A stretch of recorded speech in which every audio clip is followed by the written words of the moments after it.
After finishing up the line work for the cross and flowers illustration that I started in my last video, I can move on to the next step. And for this, I'm going to be working traditionally from here on out. I like going into an illustration prepared because I don't want to be making choices on the fly that can end up destroying the progress I've already made. The first step before jumping right in is doing a color comp.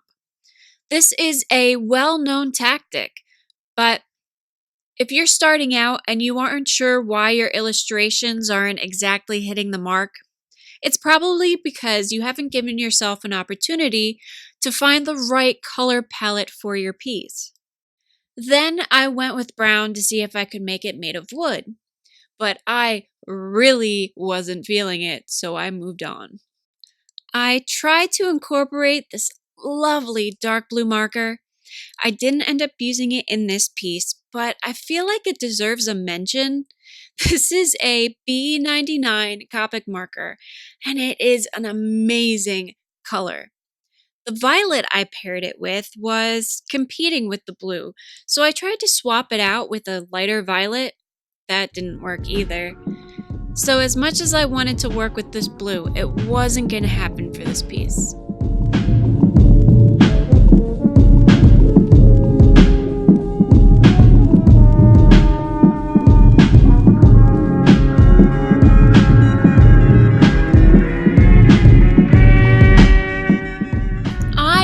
Didn't like anything I had tried at this point, and that dark blue was a no-go. So I wanted to revisit my original plan, a metal cross. I played around with both gold and silver, but in my opinion, the gold was too much. So I knew at that point I wanted to work with silver. I tried the violet again for the flowers, and against the silver, that was also too much. But when I paired the silver with the pink, I was finally seeing the look I was going for and what I saw in my head. So, if it wants to be silver and pink it will be. I tested a few more colors just to see what the detail colors of the foliage should be. And once I had it, I knew what I wanted from this piece. I wanted to make sure before I jumped right in that I had a plan. This time I blew up the line work a bit more, applied the colors deliberately, and took notes on exactly which colors would go where.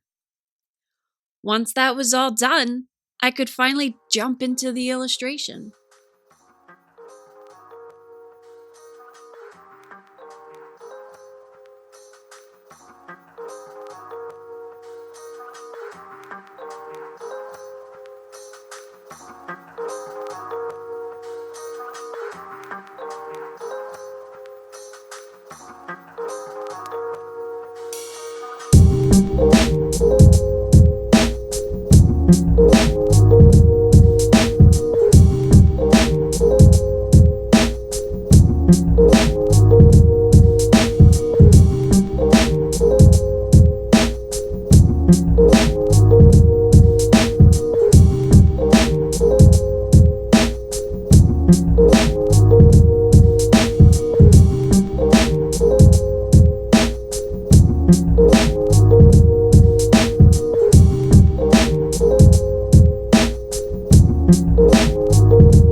The first major thing to tackle was getting down the base colors.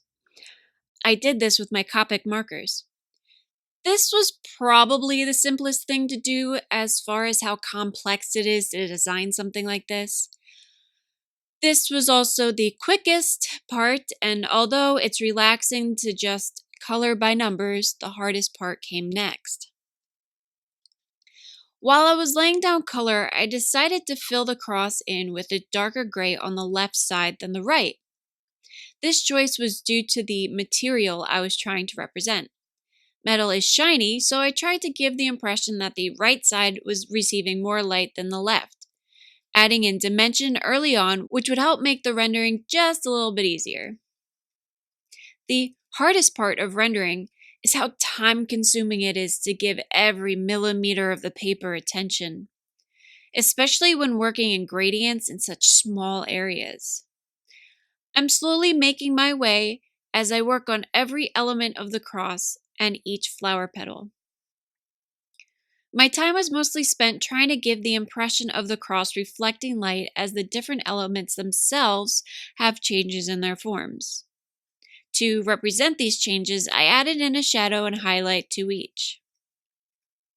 I didn't go in and do a full-on realistic render, nor a realistic lighting scenario, but I did try to stay consistent to at least have a cohesive feel, a cohesive result.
see me finish up this illustration, I'll be posting a part 3 as a bonus video, I guess.